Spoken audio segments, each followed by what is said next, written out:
जय जय रघुवीर समर्थ. श्रीमत दासबोध. दशक 17वा. प्रकृती पुरुषनाम. समास 8वा. तत्व निरूपणनाम. श्रीराम समर्थ. नाभीपासून उन्मेष वृत्ती, तेची परा जाणीजे श्रोती. ध्वनी रूप पश्यन्ते हृदयी वसे. जय जय रघुवीर समर्थ. 17वा दशक प्रकृती पुरुषनाम. या सगळ्याच दशकामध्ये समर्थांनी प्रकृतीची आणि पुरुषाची स्वतंत्रपणे ओळख आपणाला करून दिलेली आहे. प्रकृती काय, तिचं स्वरूप काय, तसंच मूळ पुरुषाचं स्वरूप काय, आणि ही प्रकृती कशी आहे तर ती तत्वरूप आहे. म्हणजे प्रकृती वेगवेगळ्या तत्वांनी बनलेली आहे. प्रकृती म्हणजे वेगळी गोष्ट आणि तत्व म्हणजे वेगळी गोष्ट असं नाही, तर अनेक तत्व मिळून काय बनली तर प्रकृती बनली. म्हणजे तत्व हेच प्रकृती आहे थोडक्यात. आणि म्हणजे याचा अर्थ काय झाला, जे जे आम्हाला सगळं डोळ्यांनी दिसतं ते कोणाचा भाग आहे तर ते तत्वांचा भाग आहे, प्रकृतीचा भाग आहे. आणि तो कसा आहे, तो कार्याकारण आहे. कार्याकारण सकळ काही, देवा वेगळे कोणी नाही. बोलले हा सगळा भाग कार्याकारण दिलेला आहे, प्रत्येकाला दिलेला आहे, नेमून दिलेला आहे की बाबा रे तुझ्या आयुष्यामध्ये हे असं असं गाव, घर, दार, मुले, कुटुंब असेल, समाज असेल, देश असेल, आणि हे एका आयुष्यापुरता असेल, पुढच्या आयुष्यात आणखी वेगळा सगळा सिनॅरिओ असेल, वेगळी सगळी भूमिका असेल, आणखीन त्याच्या पुढे वेगळं असेल, प्राण्यांसाठी वेगळं. आणि मुळातच हे सगळं जे दृश्यमान जे आहे ते सगळं काय आहे तर ते सगळं प्रकृतीजन्य आहे. ते म्हणजे काय आहे, भासमान आहे. ते वाटतं आपल्याला की हे आम्ही याचा भाग आहोत, हे आमचा भाग आहे आणि हे म्हणजे सर्वस्व आहे, ह्यासाठीच आम्हाला जगायचं आहे असं वाटतं. पण प्रत्यक्षात बोलले ते काय आहे तर ते कार्याकारण आहे, निमित्त मात्र आहे. निमित्त मात्र आहे. आता बाजार असतो, बाजारामध्ये खूप सारी गर्दी जमा होते, खूप सारे दुकाने येतात, खूप सारे लोक येतात आणि खूप सगळी त्या ठिकाणी ये जा बघून, कोलाहल बघून असं वाटतं की हे बाजार म्हणजे खूप काही आहे. पण संध्याकाळी बघावं, एक 7 वाजेला 8 वाजेला सगळी गर्दी त्या ठिकाणी पांगते. सगळी कोलाहल थांबते, सगळी गर्दी निघून जाते. उरतात फक्त खुणा, त्या तंबू गाडल्याच्या, ती पाले गाडल्याच्या सगळ्या खुणा त्या ठिकाणी फक्त उरतात. म्हणजे गर्दी बाजार कार्याकारण होता. वस्तुस्थिती काय होती, वस्तुस्थिती जी आता आहे, जी रिकामी जागा आहे ती वस्तुस्थिती आहे. म्हणून एखाद्यानं त्या प्रसंगी फार हुरळून जाऊ नये किंवा फार दुःख मांडू नये, किंवा ते कोणी विक्रेता असेल म्हणा किंवा कोणी ग्राहक असेल म्हणा, त्याने त्या ठिकाणी फारसं असं आनंदानं किंवा फारसं असं हुरळून जाण्यासारखं काही नाही. आयुष्य हे असंच आहे, सगळं काही तत्वरूप आहे, कार्याकारण दिलेलं आहे, निमित्त मात्र दिलेलं आहे. आणि फार ते असं काही मनाला लावून घ्यायचं नसतं. फार जसं जसं वेळ आली तसं तसं वेळ काढत. वेळ हे सर्वोत्तम औषध आहे. खूप साऱ्या चिंता असतात, खूप सारं दुःख असतं, खूप साऱ्या अडचणी असतात, पण एकच आहे, हे सगळं काय आहे, तत्वरूप आहे. म्हणजे याचा अर्थ काय, तत्व काही, प्रत्येक तत्व काही काळासाठी असतं आणि काही काळानं ते सगळं निघून जात असतं. आणखी पुन्हा नवीन निर्मिती होत असते, पुन्हा त्याचं सगळं विनाश किंवा नाश होत असतो, प्रलय होत असतो, पुन्हा नवीन सगळी तत्त्व सगळी निर्माण होत असतात. अशा एक ना दोन अनेक अशा घटना, प्रसंग आपल्या आयुष्यामध्ये घडत असतात. म्हणून ह्या घटनांकडे आपण आज कसं बघितलं पाहिजे तर अत्यंत धीरोदात्तपणे म्हणा किंवा अत्यंत समजदारीने आपण बघितलं पाहिजे. यांची वस्तुस्थिती लक्षात घेतली पाहिजे की हे सगळं कार्याकारण आहे, हे सगळं तत्वरूप आहे. आज आहे, उद्या नाही. हा प्रत्येक प्रसंग हा बदलणार आहे, प्रत्येक वेळ ही बदलणार आहे. म्हणून समास आठवा. आठवा, समर्थ बोलणे आठवायचं, प्रत्येक वेळेस आठवायचं. कोणाला आठवायचं? आपल्या त्या आराध्य दैवताला, आपल्या सद्गुरू शिकवणीला आठवायचं की बाबा रे, हे सगळं काही कार्यकारण आहे, हे सगळं येणार आहे, जाणार आहे, पण माझा भगवंत, माझा परमेश्वर मात्र असतची असे, त्याच्यासाठी मी आलेलो आहे. या गोष्टी येत राहतील, जात राहतील, होत राहतील, पण मला काय आठवायचं आहे की हे सगळं तत्वरूप आहे आणि मी देवाचा आणि देव माझा, ही एकच भूमिका त्या ठिकाणी काय आहे तर शाश्वत आहे, सत्य आहे. ही भूमिका आम्हाला प्रत्येक वेळेस आत्मस्थितीमध्ये उभं करत असते. प्रत्येक प्रसंग आला की बोलले त्याला आठवायचं, त्याला त्याच्यावर सोपवायचं आणि पुन्हा त्याचंच सगळं चिंतन करायला लागायचं. एवढं सगळं अपेक्षित फक्त मनुष्यजन्मात आहे.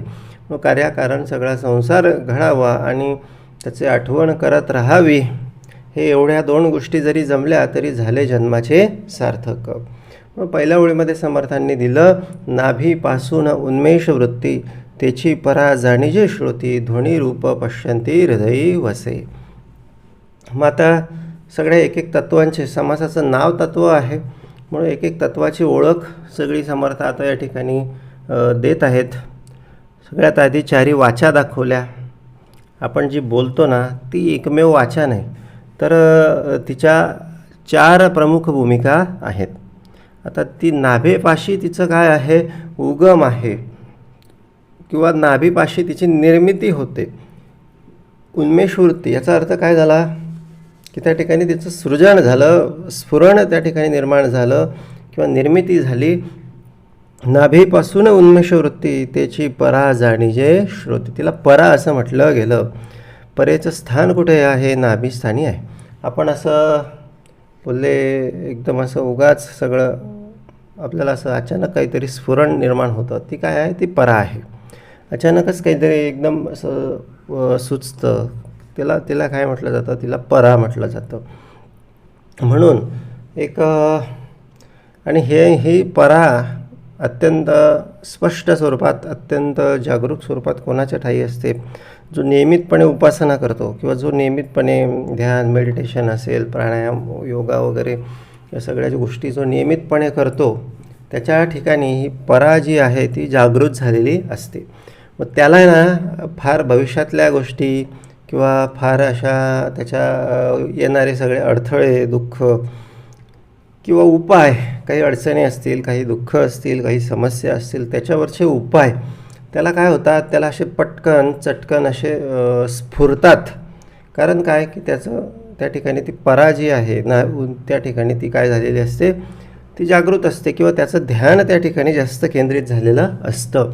आता ते जो ध्यान करतो, उपासना करतो किंवा भक्ती करतो, त्याचं जास्तीत जास्त त्याचं चित्त किंवा त्याचं सगळं जे ध्यान आहे ते याच ठिकाणी असतं. म्हणून त्याला ह्या अशा गोष्टीमधून सहज निघून यायला काही वेळ लागत नाही. म्हणून नाभीपासून उन्मेषवृत्ती, तेची परा जाणीजे श्रुती आणि ध्वनिरूप पश्यंती हृदयी वसे. मग दुसरा प्रकार काय आहे? परेच्या नंतर पश्यंती. तो कुठे असतो? तर बोलले जे विचार आहेत किंवा जी कल्पना आहे ती नाभीपाशी, आणि त्यानंतर ती बोलले शब्द ध्वनिरूपानं कुठे साठवली जाते? तर हृदयापाशी साठवली जाते. तिचा नाद कुठे होतो? म्हणजे आवाज कुठून तयार होतो? तर कंठापासून होतो. तिला मध्यमा असं बोललं जातं. आणि मुखावाटे शब्द बाहेर पडतो त्याला काय बोललं जातं? त्याला वैखरी असं बोललं जातं. म्हणून परा, पश्यंती, मध्यमा आणि वैखरी. परा नाभीस्थानी, पश्यंती हृदयामध्ये, मध्यमा कंठामध्ये म्हणजे आपल्या घशाजवळ, आणि वैखरी जी आहे ती मुखाच्या बाहेर जी पडते ती वैखरी असते. आपल्याला फक्त वैखरी फक्त दिसते, पण प्रत्यक्षात हे 3 टप्प्यातून सगळं ते आतून आलेलं असतं. आता एखादा मनुष्य आपल्याला वाटतो की तो सहज बोलला, सहज नाही बोलला, त्याच्या मागे हे सगळी पार्श्वभूमी असते. सगळं त्याने आतून सगळं ते आलेलं असतं. जुन्या अनुभवातून त्याला ते स्फुरतं आणि त्याच्यावर प्रोसेसिंग होते. ध्वनिरूप हृदयामध्ये ते सगळं साठवलं जातं आणि कंठापासून मग ते बोललं जातं आणि वैखरीपासून त्याचा त्या ठिकाणी प्रचिती किंवा प्रत्यय समोरच्याला येत असतो. म्हणून कंठापासून नाद झाला, मध्यमा वाचा बोलीजे त्याला, उच्चार होता अक्षराला, वैखरी बोलीजे. नाभिस्थानी परावाचा, तोची ठाव अंतःकरणाचा, अंतःकरण पंचकाचा निवाडा ऐसा.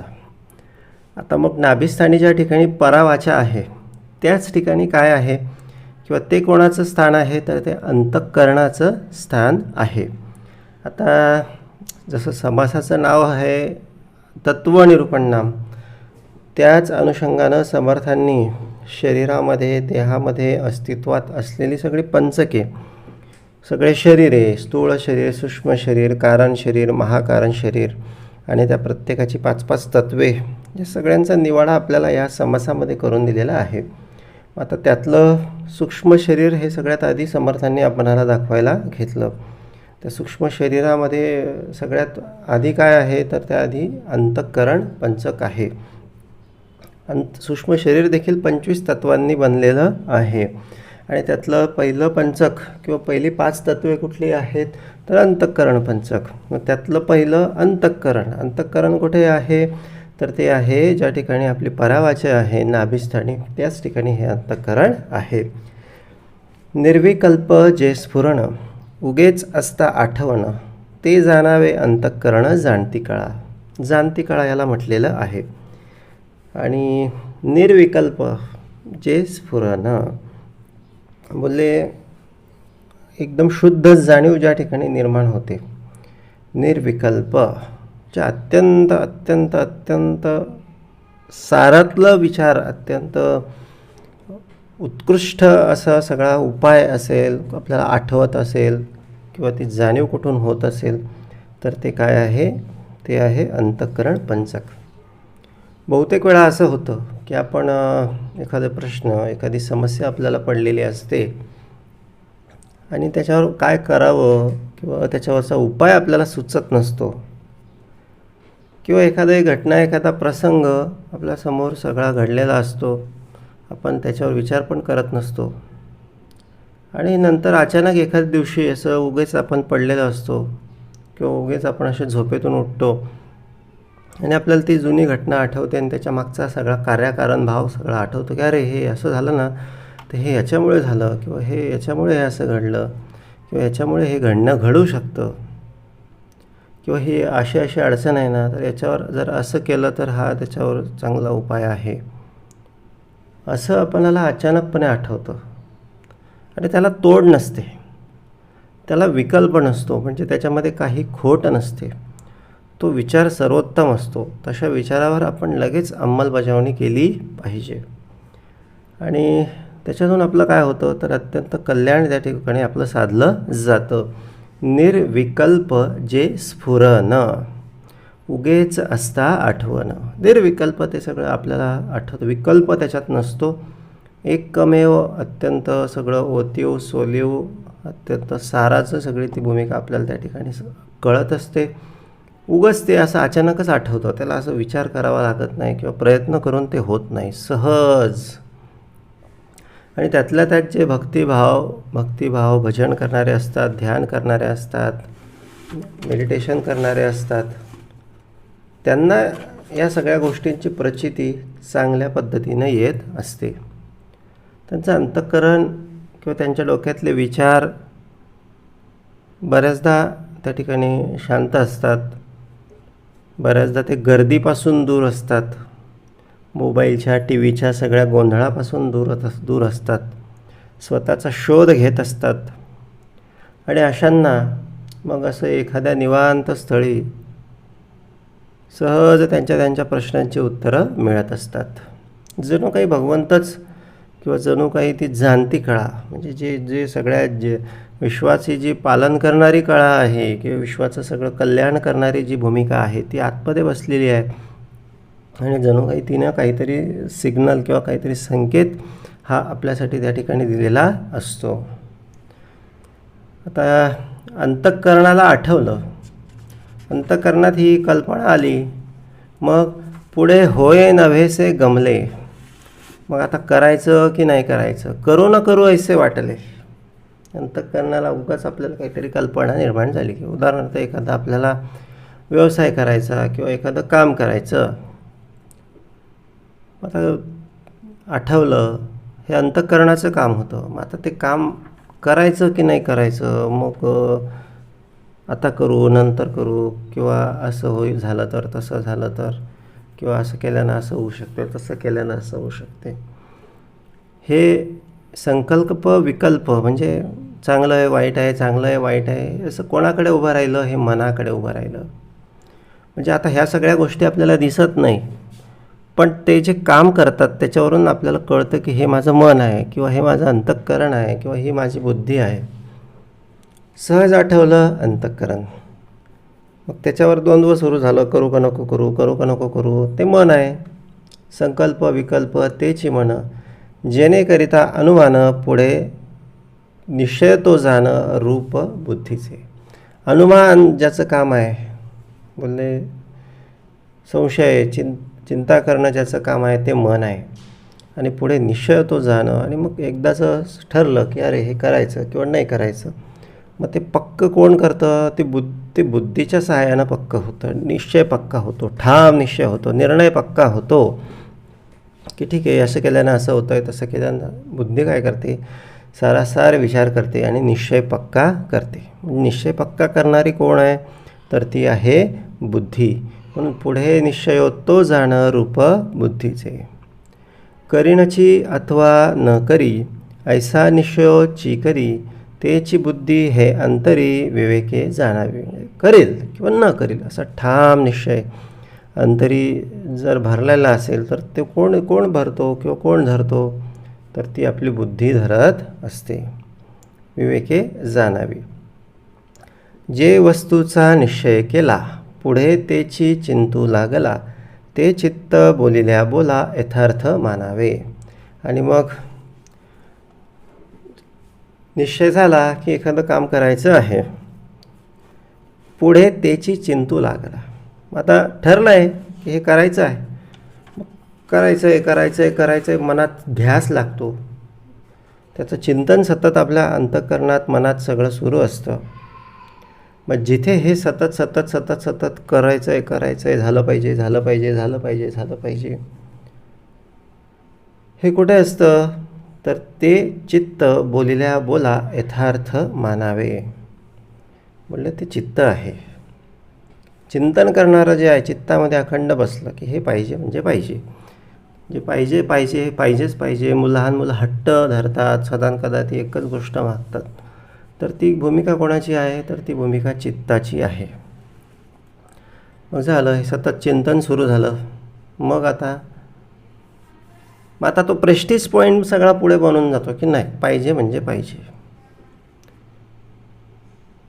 आधी पाहिजे असं चिंतन सुरू होतं, आता काय झालं पाहिजेच पाहिजे. जर नाही भेटलं तर मग मी असं करेल, मी तसं करेल, मी ह्याला भेटेल, मी त्याला भेटेल, किंवा मी रागवेल, मी रडेन, मी आदळेन, मी आफळेन.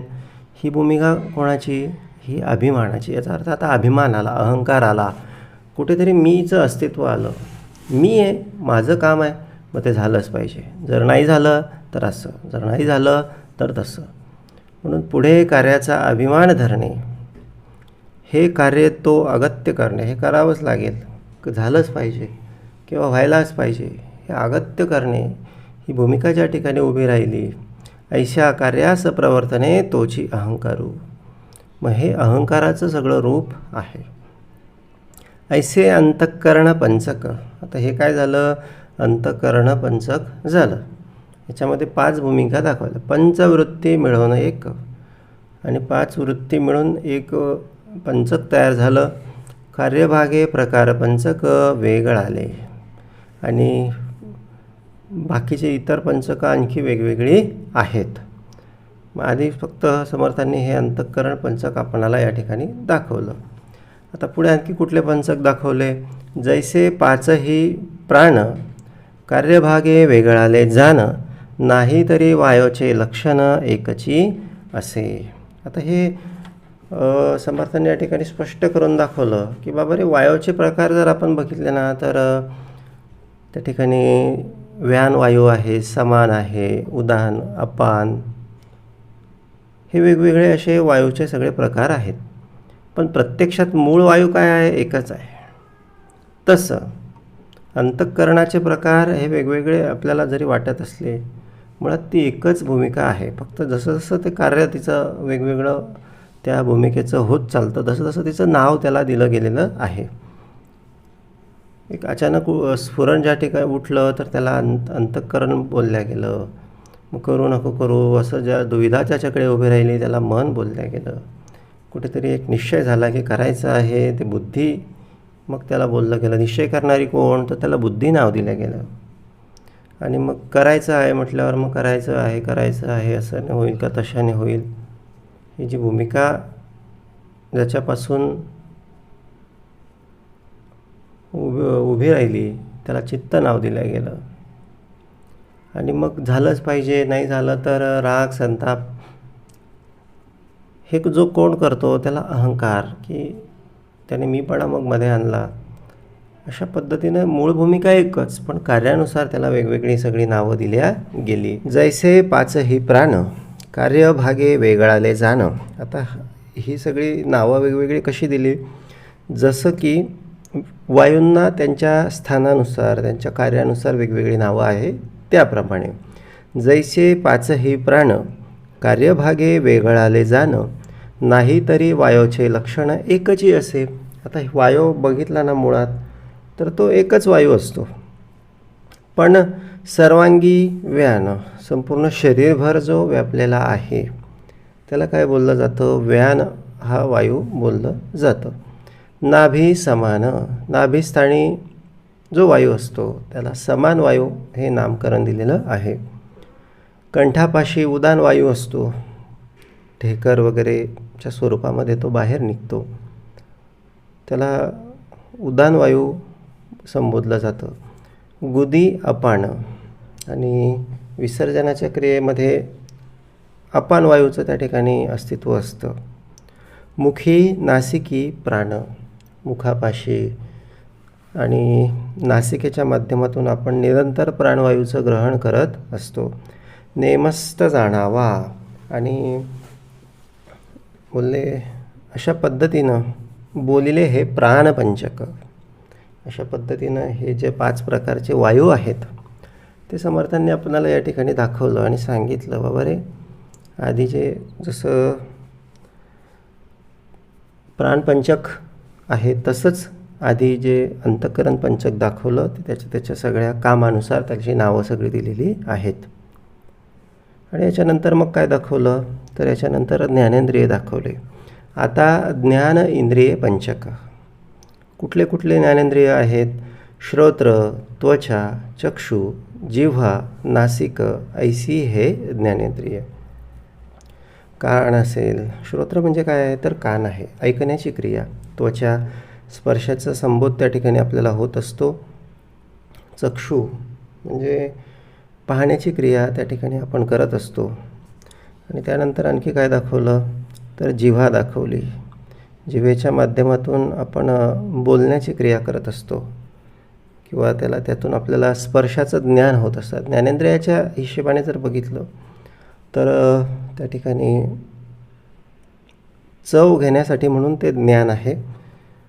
आणि कर्मेंद्रियाच्या हिशोबाने जर बघितलं तर बोलणे हे काम जिव्हेचं आहे. म्हणजे जिव्हा हे जे इंद्रिय आहे ते ज्ञानेंद्रिय पण आहे आणि कर्मेंद्रिय पण आहे. जिव्हा बोलले नासिक, ऐसी हे ज्ञानेंद्रिय. नासिकेच्या माध्यमातून बोलले वासाचं ज्ञान आपल्याला होतं. अशा पद्धतीने ही सगळी 5 ज्ञानेंद्रिय आहेत. आता याच्यासोबत आणखी 5 कर्मेंद्रिय पण आहेत. कुठली कुठली आहेत? वाचा, पाणी, पाद, शिस्न आणि गुद. वाचा म्हणजे हेच आपलं जिव्हा दाखवली. पाणी म्हणजे हात दाखवलं, कारण हाताच्या माध्यमातून आपण काय करत असतो? आपण वेगवेगळी कामे करत असतो. पाद म्हणजे पाय, चालण्याची क्रिया. शिस्न म्हणजे जनेंद्रिय दाखवलं. आणि गुद म्हणजे त्या ठिकाणी मलमूत्र विसर्जनासाठीचं ते इंद्रिय. अशा पद्धतीनं या 5 कर्मेंद्रियाच्या माध्यमातून आपण 5 वेगवेगळी कामं करत असतो, म्हणून हे कर्म इंद्रिये प्रसिद्ध. आता त्याच्यासोबत आणखी 5 विषयपंचक पण आहेत. शब्द आहे, स्पर्श आहे, रूप आहे, रस आहे आणि गंध आहे. आता या माध्यमातून मनुष्य काय करत असतो, तर विषय सेवन करत असतो.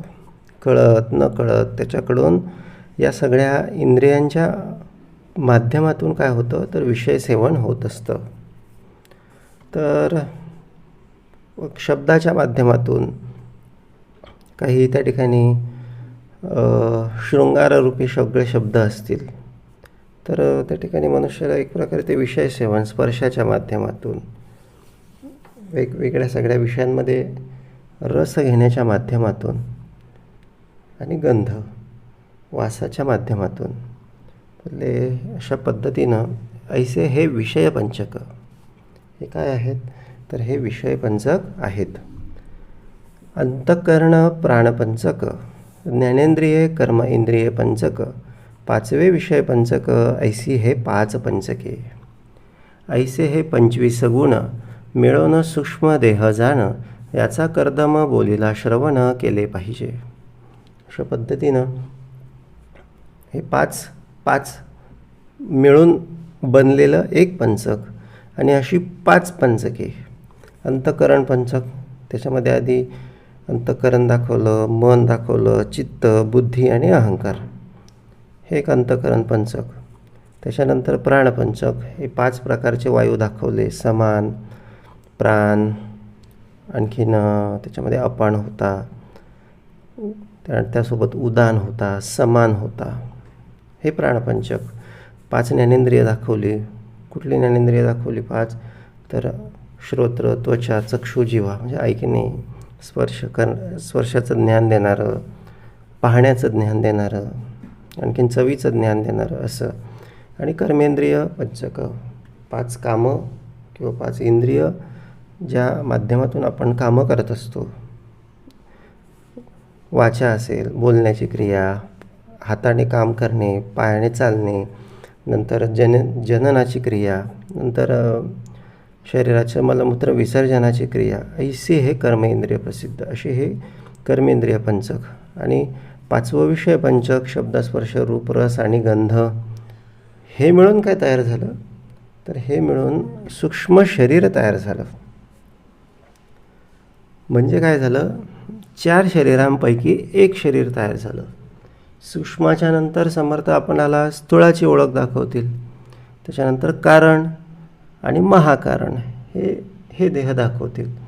आणि हे 4ही देह बोलले आपल्या काही कामाचे नाही. काही कामाचे नाही म्हणण्यापेक्षा या 4ही देहांच्या कामाचे तर आहेत एका अर्थानं, म्हणजे कामाचे नाही कुठल्या अर्थानं बोलले, हे प्रत्येकाकडे असतात. आणि आम्हाला मनुष्य जन्मात आल्याच्या नंतर या 14 वेगळं व्हावं लागतं. स्थूळ, सूक्ष्म, कारण आणि महाकारांच्या पलीकडे जायला लागतं. आणि जो याच्या पलीकडे गेला त्याचं काय झालं, तर त्याचा जन्म मृत्यू चुकतो आणि त्याचं महत्कृत्य साधलं गेलं असं त्या ठिकाणी समजलं जातं. कृतकृत्य होता येतं. आणि यासाठी काय लागते, तर भक्ती लागते. भक्तीसाठी काय लागतं, तर परमार्थ लागतो. परमार्थासाठी काय लागतं, तर सद्गुरू लागतात. आणि हे सगळं सुनिश्चित कशामुळे होतं, किंवा हे सगळं मिळून देखील आम्हाला त्या ठिकाणी सार्थकच होईल असं आहे का, तर नाही. तर मग त्यासाठी उपासना लागते किंवा निजध्यास लागतो, श्रवण लागतं, मनन लागतं. आणि ह्या सगळ्या भूमिकांमध्ये मनुष्य जेव्हा उभा राहतो तेव्हा काय होतं, तर तेव्हा त्याचं सार्थक होत असतं. मात्र याच्यामध्ये प्रमुख अडथळा कुणाचा आहे, तर बोलले याच्यामध्ये प्रमुख अडथळा या विषयपंचकाचा आहे. किंवा बोलले ह्या कर्म इंद्रियांचा वापर मनुष्य कशा पद्धतीनं करतो त्याच्यानुसार हे सगळं बोलले पुढचं सगळं गती सगळी ठरत असते. पण त्याहीपेक्षा आणखी महत्त्वाचं काय आहे, तर त्याहीपेक्षा हे तर सगळे टेक्निकल विषय आहेत. कर्मेंद्रिय असेल किंवा विषयपंचक असतील. पण त्यांचा स्वामी कोण आहे? तर त्यांचा स्वामी मन आहे, किंवा हे सगळं करायला लावणारा कोण आहे? तर मन आहे. आणि या मनालाच काय करायचं आहे? या मनाला जेव्हा मनाचं मन पण जेव्हा संपतं, मनाचं अस्तित्व जेव्हा संपतं, तेव्हा आम्ही काय होतो? तर विचारे 14 म्हणजे त्या ठिकाणी विचार संपतात. विचार संपले म्हणजे मनाचं अस्तित्व संपलं, खतम. कारण विचार सुरू आहे तोपर्यंत मनाला पेट्रोल मिळत असतं. विचार करता करता मग वेगळा विचार येतो, मग भलता विचार येतो, मग अमुक विचार येतो, मग तमुक विचार येतो, मग तिकडे भरकटलं जातं, मग वेगवेगळ्या कल्पना, मग याला भेट, त्याला भेट, याला फोन, त्याला फोन, असं झालं तर, तसं झालं तर, असं केलं तर. हा सगळा विषय कोणाचा आहे? तर हा सगळा विषय मनाचा आहे. आणि मग ह्या मनाला बोलले काय करायला लागतं? थोडंसं भाजावं लागतं. आता भाजले बीज उगवेना. आता बीजाला कसं आहे? बीजाला जर तव्यावर भाजलं तर ते दिसायला आम्हाला तसंच दिसतं जसं पूर्वी होतं, पण ते आता काय आहे? ते आता उगवत नाही. बोलले ते मातीत पेरलं, त्याला पाणी पाजलं, सगळं त्याचं निगा राखली, तरी ते उगवत नाही. का उगवत नाही? त्याच्यातला अंकुर काय झाला? त्या ठिकाणी नष्ट झाला. त्याच्यातले जो प्राण होता तो नष्ट झाला. बोलले तसंच आहे मनाला.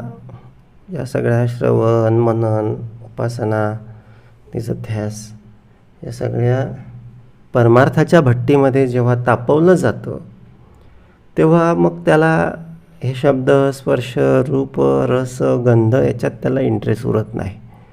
मन आणि जीव एकच होऊन जातो.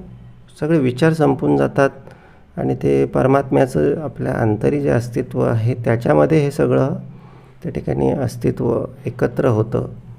आणि विचारे मग 14 वेगळे झाले, ही भूमिका त्या ठिकाणी आपणाला प्राप्त होत असते. माशा या 4 शरीरापैकी आतापर्यंत समर्थांनी आपणाला कुठलं शरीर दाखवलं?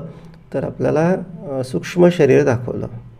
आणि आता समर्थ आपणाला या ठिकाणी स्थूळ सगळं शरीर त्या ठिकाणी दाखवतील.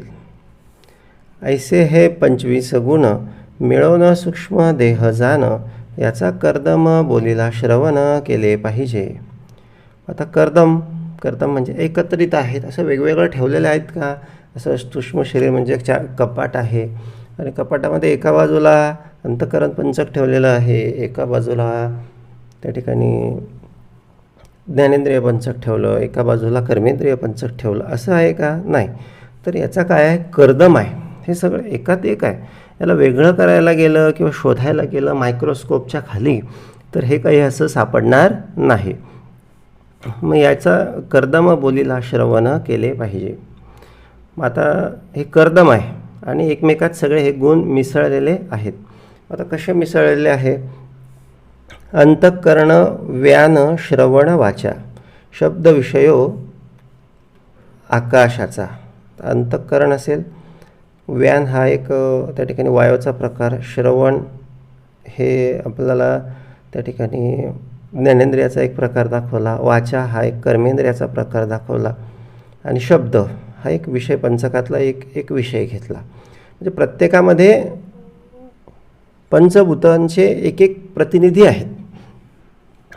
5 पैकी 1 पंचभूतातल्या कोणी आकाशाचा प्रतिनिधी आहे किंवा आकाशाचं रूप आहे असं म्हणणं त्या ठिकाणी निश्चितपणे योग्य राहील. आकाश हे त्या ठिकाणी त्या विषयाच्या रूपानं किंवा त्या कर्मेंद्रियाच्या रूपानं बसलेलं आहे असंच म्हणणं त्या ठिकाणी संयुक्तिक ठरेल. त्यांची ते रूप आहे. पण आहे थोडक्यात कोणाची? जे समासाचं नाव आहे ना, विवरण किंवा तत्वनिरूपण, बोलले हे जे 5 मुख्य तत्वे आहेत, 5 पंचभूते हीच 5 मुख्य तत्वे आहेत आणि त्यांच्यामध्ये ही सगळी उपतत्वे आहेत. आणि आता जसं आता या ठिकाणी ही आकाशाची उपतत्वे काय दाखवली? तर शब्द विषय आकाशाचा, शब्द दिसत नाही. वाचा बोलले श्रवण ऐकणं, व्यान म्हणजे सगळ्या शरीरभर पोकळी अंतःकरण, हे सगळे काय आहेत? ही सगळी आकाशाची रूपं आहेत. आणि यांचं जर निरीक्षण आपण केलं तर आपल्याला कळून येतं की यांना स्थूळ अस्तित्व नाही. तर बोलले हे जणू काही हे आकाशाचीच सगळी रूपं आहेत, आकाशाचीच रूपं आहेत, जणू काही नाही. आणि पुढे विस्तार वायोचा बोलिलाय असे. आता वायूची तत्व किंवा वायूची उपतत्वे या 5 सगळ्या सूक्ष्म शरीरांमध्ये कुठली कुठली आहेत? तर मन आहे. मन हे वायूचं तत्व आहे, म्हणून ते क्षणात येते. आता वायू कसा तरल असतो, एका कॉलनीतून दुसऱ्या कॉलनीत जायला त्याला काहीच वेळ लागत नाही. तसं मनाला देखील काहीच एका ठिकाणावरून दुसऱ्या ठिकाणी जायला काहीच वेळ लागत नाही.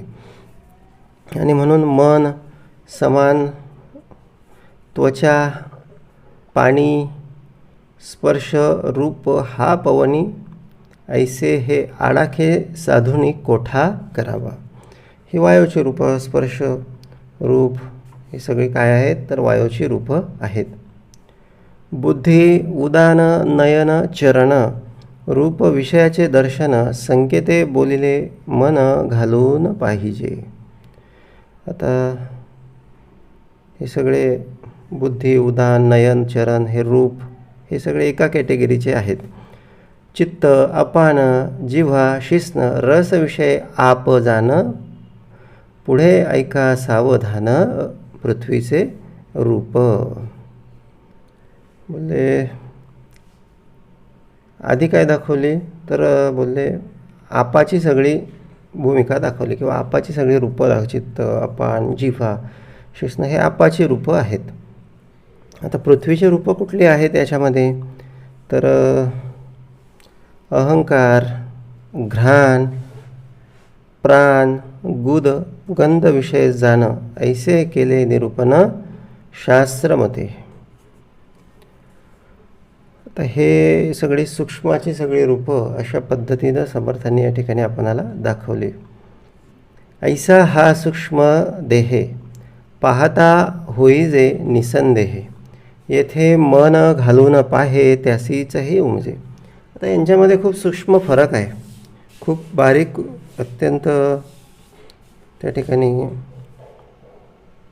सूक्ष्मतम सगळ्या भूमिका शोधल्या तर हे कोणाचं रूप आहे हे आपणाला त्या ठिकाणी कळून येतं.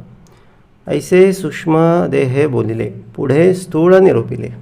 हे सूक्ष्माचे होते, आता स्थूळाचे. आकाश पंचगुणे वर्तले कैसे स्थूळी. आता आकाश स्थूळ स्वरूपामध्ये, स्थूळ देहामध्ये कसं काय कुठल्या 5 रूपांनी अस्तित्वात आहे? तर काम, क्रोध, शोक, मोह आणि भय.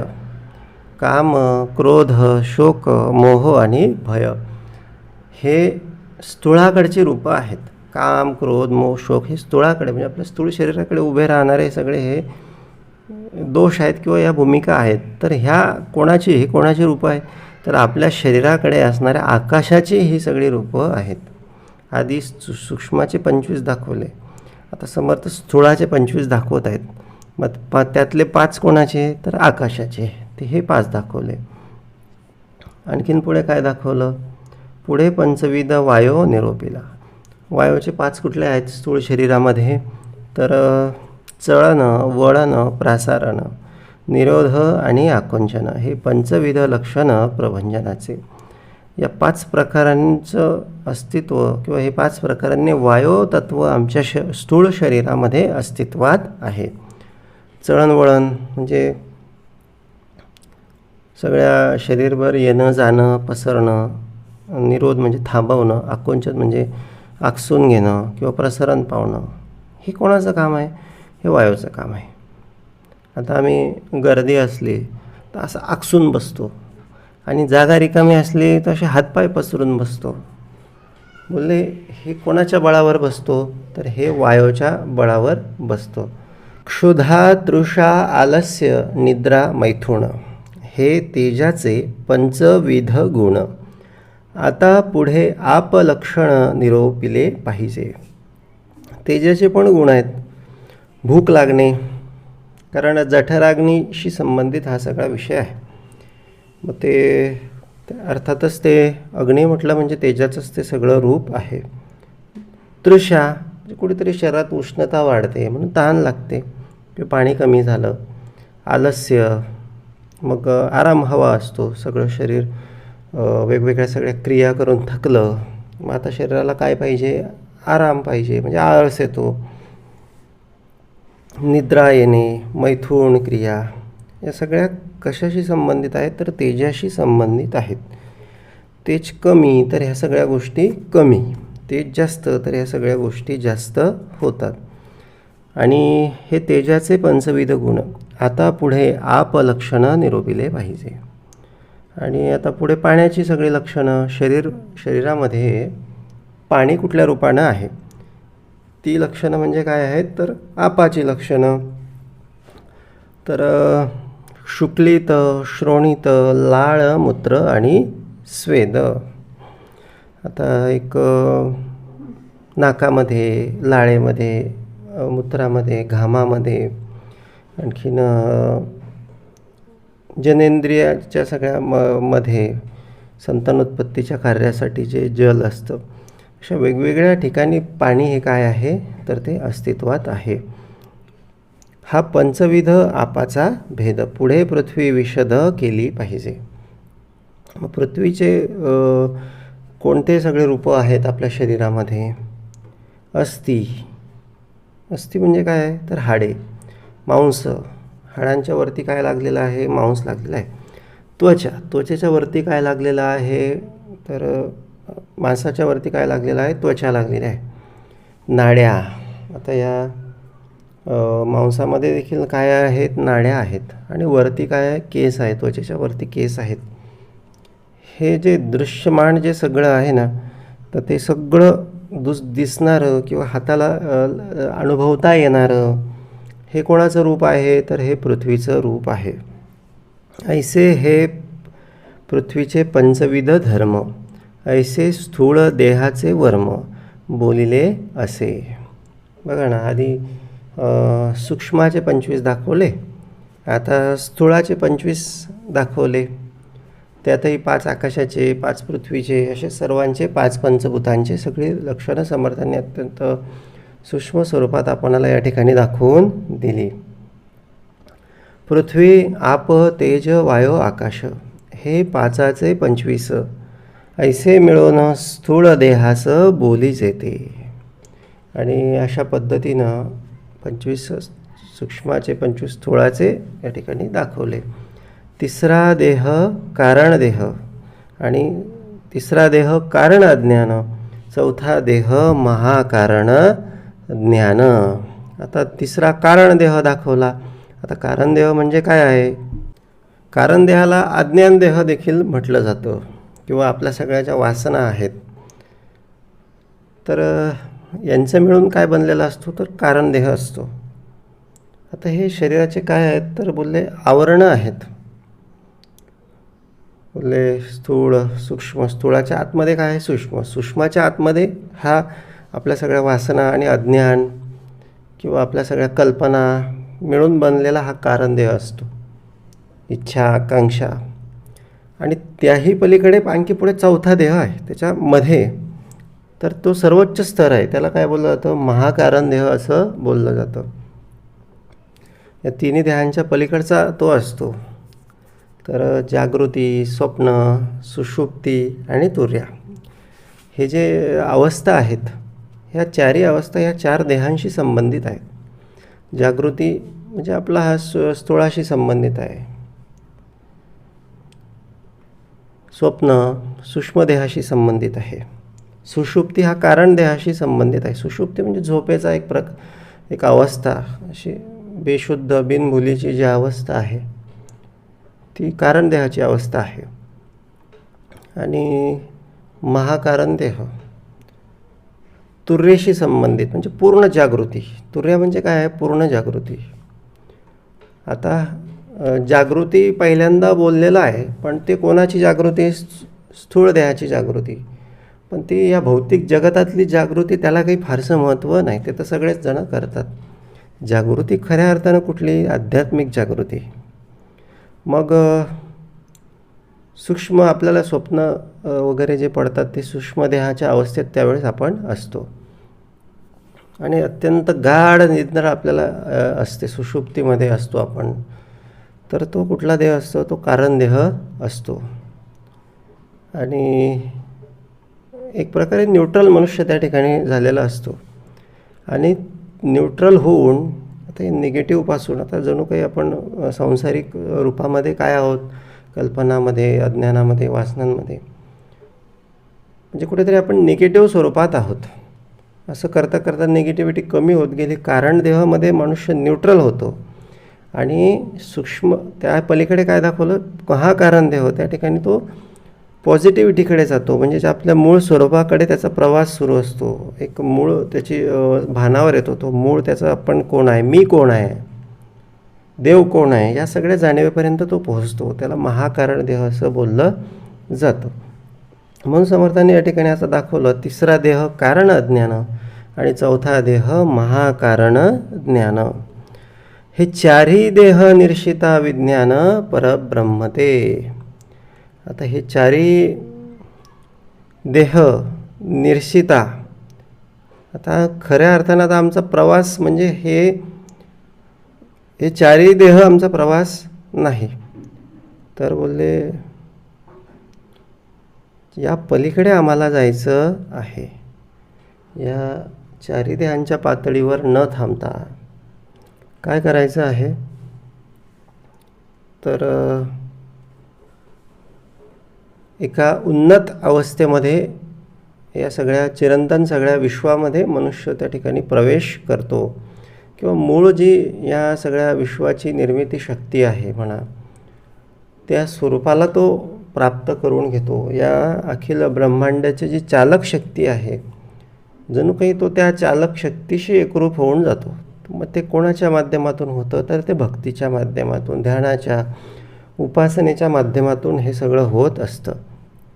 स्थूळ देह ज्यावेळेस मृत्यू होतो त्यावेळेस काय होतं, तर त्याचं अग्निसंस्कार केला जातो आणि तो नष्ट होऊन जातो. सूक्ष्मदेहाचं काय होतं मृत्यूनंतर, तर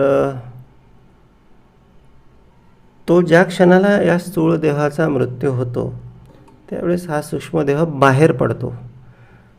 त्याच्यामध्ये सगळा डाटा असतो, आपल्या सगळ्या कर्मांचा सगळा लेखाजोखा असतो. सगळं आताच्या काळामध्ये कसं आपण छोट्याशा चिपमध्ये सगळं डाटा सगळा स्टोअर केलेला असतो, तीच टेक्नॉलॉजी जणू काही ती आहे. आणि याच्याही पेक्षा आपल्यापेक्षा कितीतरी ती प्रगत आहे. वायू स्वरूपात असणारी ती टेक्नॉलॉजी, त्याच्यामध्ये हे सगळं आपलं आयुष्याचं सगळं लेखाजोखा त्याच्यामुळे स्टोअर असतो. आणि तो आपल्या कर्मानुसार, मग त्या व्यक्तीच्या कर्मानुसार मग तो एखादा सूक्ष्मदेह यमलोकाकडे जातो, एखादा पितृलोकाकडे जातो, किंवा आणखीन कुठे एखाद्या देवाची भक्ती केलेली असेल त्या ठिकाणी तो जातो. असं म्हटलं जातं की तो काही काळ एखाद्या वेळेस पृथ्वीवरच राहतो आणि नंतर त्याला पुढे त्याच्या गतीनुसार त्याला स्थूळ देह मिळतो. आणखीन कारण देहाचं काय होतं मग, कारण देह म्हणजे काय, अविद्या आणि आपल्या वासनांचा तो समूह असतो, तो त्या सूक्ष्म देहामध्येच असतो. आणि तो सगळा पुन्हा त्या जेव्हा जन्म होतो त्यावेळेस तो सगळा त्याचे संस्कार वगैरे सगळे ते त्याच्यामध्ये असतात. आणि महाकारण देह हा अमर असतो, तो त्याचा कधी मृत्यू होत नाही आणि मुक्तीपर्यंत तो त्याचा प्रवास सतत सुरू असतो. असे हे चार देह आहेत. चौथा देह महाकारण ज्ञान. आता या चारही देहांच्या पलीकडे आपणाला जायचं आहे, स्थूळापर्यंत, सूक्ष्मापर्यंत, कारण महाकारण. सिद्ध, साधक, सिद्ध, उन्नत सगळ्या अवस्था प्राप्त करणं एवढेच ध्येय नाही, तर बोलले काय, अनन्य आत्मनिवेदन झाले. अनन्य म्हणजे जी मूळ सगळी शक्ती आहे, मूळ सगळं परमात्मा आहे, परब्रह्म आहे, त्याच्याशी अनन्य होऊन जायचं आहे. तर याचा प्रवास भक्तियोगातूनच सगळा होत असतो. मग हे विचारे 14 वेगळे झाले. बोलले याच्या आधी काय दाखवलं तर बोलले चौथा महाकारण हे चारी देह निर्शिता विज्ञान परब्रह्म ते. आता हे महाकारणपर्यंत सगळी ज्ञानाची भूमिका आहे, सगळे आमच्या हातात. पण विज्ञान म्हणजे त्या ज्ञानाचा जिथे शेवट होतो आणि जे परमज्ञान गूढ ज्ञान सगळं गुह्य ज्ञानाचा जो भाग आहे तो म्हणजे विज्ञानाचा भाग आहे. आणि परब्रह्म ते एका अर्थानं ते परब्रह्माचं ज्ञान आहे. आणि त्यापुढे समर्थांनी दाखवलं की विचारे 14 वेगळे केले. म्हणजे याच्या ते विज्ञान ज्याला प्राप्त झालं त्याचं काय होतं तर तो या 14 पलीकडे विचारे 14 वेगळे केले. मीपण तत्वा सरिसे गेले. मीपण त्याचं सगळं त्या ठिकाणी निघून जातं. हे चारी देवांचं निरसन होतं आणि अनन्य आत्मनिवेदन झाले. आत्मनिवेदन आत्म जे एकच स्वरूप आहे परब्रह्माचं त्या स्वरूपाला तो प्राप्त होतो. अनन्य अनन्य म्हणजे वेगळा उरत नाही. वेगळा जीव म्हणून त्याला कार्य करण्याची आवश्यकता नसते. तोच देव पहावयासी गेलो आणि देवाची होऊन ठेलो असा हा सगळा भाग आहे. ज्यासाठीच केला होता अट्टाहास असा हा सगळा भाग आहे. स्वतंत्र अस्तित्व त्यागून जीव त्या परब्रह्माशी विलीन होऊन जातो किंवा परब्रह्माशी एकरूप होऊन जातो. आणि हे असं झाल्यानंतर म्हटलं जातं की विवेके चुकला जन्म मृत्यू. आणि त्यालाच आपण मोक्ष पण म्हणतो. जन्म मृत्यू चुकणे म्हणजे मुक्ती मिळणे, मोक्ष मिळतो, मुक्त झाला, बंधनातून मुक्त झाला. नाहीतर जन्म मरण येर झाला. आता एखादा कोच असतो ना, समजा एखादा क्रीडा संघ आहे, खेळाचा संघ आहे, फुटबॉलचा संघ आहे किंवा क्रिकेटचा संघ आहे, तो ट्रेनिंग देतो आहे. आणि ते ट्रेनिंग देता येता ते खेळाडूंनी ते जर काही चुका ते वारंवार करत असतील तर तो सगळ्या खेळाडूंना सांगतो, सगळ्या संघाला सांगतो की मैदानाला फेऱ्या मारा, 5 फेऱ्या मारा, 10 फेऱ्या मारा. आणि त्याच्यानंतर मग त्याची त्या चुकीला माफी मिळते. तसं जे आहे आम्ही विसरतो आहे, कुठेतरी चुकतो आहे, परब्रह्माशी आमचं नातं तोडतो आहे, मुख्य भगवंताशी आमचं संबंध आम्ही हरवून बसलेलो आहे. आम्ही त्याचंच एक अंग आहोत, पण आम्ही स्वतंत्रपणे वागतो आहे, अहंकाराला सोबतीला घेतो आहे, मीपणामध्ये भारी भरतो आहे. आणि म्हणून मग काय होतं, त्याची शिक्षा मिळते. काय शिक्षा मिळते? पुनरपि जननम पुनरपि मरणम जननी जठरी शयनम. जननीच्या आईच्या उदरामध्ये परत परत जन्म घ्यावा लागतो. गर्भवासाचं दुःख परत परत सहन करावं लागतं. वेगवेगळ्या योनींमध्ये जन्म घ्यावा लागतो. कधी सरपटावं लागतं, कधी बैल बनून गाड्या ओढाव्या लागतात, तर कधी घोडा बनून पळावं लागतं, कधी गाढव बनून ओझी व्हावी लागतात, कधी हिंस्र प्राणी बनून शिकारीसाठी वनवन फिरावं लागतं. हे काय आहे? हे बंधन नाही तर काय आहे? ही शिक्षा नाही तर काय आहे? म्हणून आता तरी ब्राह्मणे शहाणे व्हावे. अनंत जन्माचा त्रास, अनंत जन्माचा शीन, अनंत जन्माचे कष्ट वाचवण्याची ताकद किंवा चुकवण्याचं सामर्थ्य कोणामध्ये आहे तर ते मनुष्य जन्मामध्ये आहे. हा असाच वाया घालवण्यासाठी मिळालेला नाही. सार्थक करून घेण्यासाठी, भक्ती करून घेण्यासाठी, सगळ्या कल्पना, वासना, अज्ञान, तिरस्कार, द्वेष, मत्सर या सगळ्यांचा त्याग करण्यासाठी म्हणून हा जन्म मिळालेला आहे. म्हणून बोलले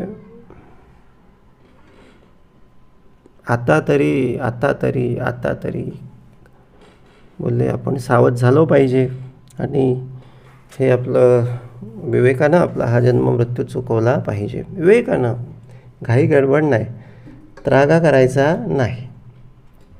राग करायला गेलो ना, तेवढ्यापुरतं 2-4 दिवस आपण त्या विषय अज्ञानापासून बाजूला सरतो आणि नंतर पुन्हा जोमानं पुन्हा जोरानं सगळं येऊन त्या ठिकाणी लटकतो. बोले असं काही कामाचं नाही. समर्थ बोले विवेके चुकला जन्म मृत्यू. विवेकानं करावं लागेल.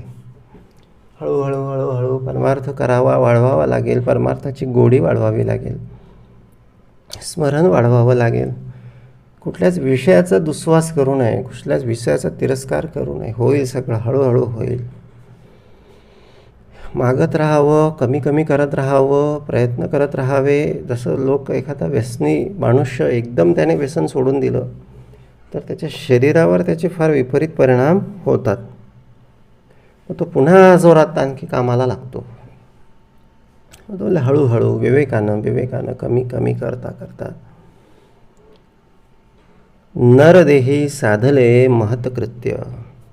आणि एक दिवस मनुष्य या सगळ्या चक्रापासून सुटतो. भक्ती करता भक्तिमय होऊन जातो, प्रभुमय होऊन जातो, उपासनामय होऊन जातो. भक्तियोगे कृतकृत्य सार्थक झाले. आणि हे सगळं करण्याची किमया किंवा श्रेय किंवा माध्यम काय आहे तर फक्त आणि फक्त काय आहे, भक्तीच आहे. भक्ती करत राहावी, सद्गुरू चरण धरून ठेवावं, सद्गुरूंना शरण जावं. उठता बसता कामधंदा करता अंतरी भगवंताशी संवाद करत राहावा आणि कृतकृत्य करून घ्यावं, सार्थक जन्माचं करून घ्यावं. इति श्री पंचीकरण. आता ह्या प्रक्रियेला काय नाव दिलं? इति श्री पंचीकरण. म्हणजे पंचीकरण बोलले हे जे 5 पंचभूते होती आणि त्यांचं सगळं 25 हा सगळा पसारा होता. आणि 4 देह होती. हे मिळून काय बनलेलं होतं? 4 देह. या सगळ्यांच्या पलीकडे काय करायचं तर पंचीकरण, 5व्याचा प्रवास. या सगळ्यांच्या संदर्भानं 5व्याचा प्रवास, 14च्या पलीकडे जाण्याची अवस्था. इतिश्री पंचीकरण. हे 4ही सगळे देह एकत्र सगळं त्या भगवंताच्या पायाशी चरणाशी ओवाळून टाकायचे. आणि हे सगळं कशातून साध्य होणार आहे? केलेची करावे विवरण. विवरण करता मनन करता लोहाचे झाले सुवर्ण परिसाचे नियोगे. एक दिवस या लोहाचं सुवर्ण होणार आहे. आता जो परीस आहे, परीस पण असं क्षणात लोहाचं सुवर्ण करत नाही, त्याला पण थोडा वेळ लागतो. तसं सद्गुरू आपल्या भक्ताचं काय करतो? लोहाचे झाले सुवर्ण परिसाचे नियोगे. सद्गुरू परिसाची उपमा या ठिकाणी दिलेली आहे. लोहाला गंज लागतो आणि सुवर्णाला गंज लागत नाही, सुवर्ण गंजत नाही. म्हणजे काय तर ते अमर झालं, ते मुक्त झालं, ते मोक्षाला गेलं. ते अज्ञान असेल किंवा सगळ्या वेगवेगळ्या सगळ्या दोषांपासून ते काय झालं? अलिप्त झालं. जसं सोनं त्या वेगवेगळ्या अशुद्धी तापवून जसं ते सोनं हे तयार होतं, तसं हा सगळा प्रकार आहे. हाही दृष्टांत घडेना. पण आता समर्थ म्हणाले, बाबा परिसाचं मी बोललो, पण परिसाचं उदाहरण सद्गुरूंना लागू होत नाही. कारण परीस काय करतो? लोखंडाला फक्त सोनच करतो, पण तो त्या लोखंडाला परीस करू शकतो का? नाही. लोखंडापासून परीस निर्माण करू शकत नाही. पण सद्गुरू सद्गुरू आपल्या शिष्याला, आपल्या भक्ताला सद्गुरू पदावर नेऊ शकतात. म्हणजे स्वतः ज्या भूमिकेत आहेत किंवा स्वतःकडे जे सामर्थ्य आहे परब्रह्माचं, परमशक्तीचं, निर्गुण तत्व ज्या स्वतःकडे जे आहे, सद्गुरू साक्षात परब्रह्म, तेच सामर्थ्य किंवा त्याच तत्वापर्यंतचा प्रवास सद्गुरू आपल्या शिष्याचा करवून आणू शकतात किंवा पोहोचवतात. त्यासाठी मात्र काय पाहिजे? शरण जाता साधू जना.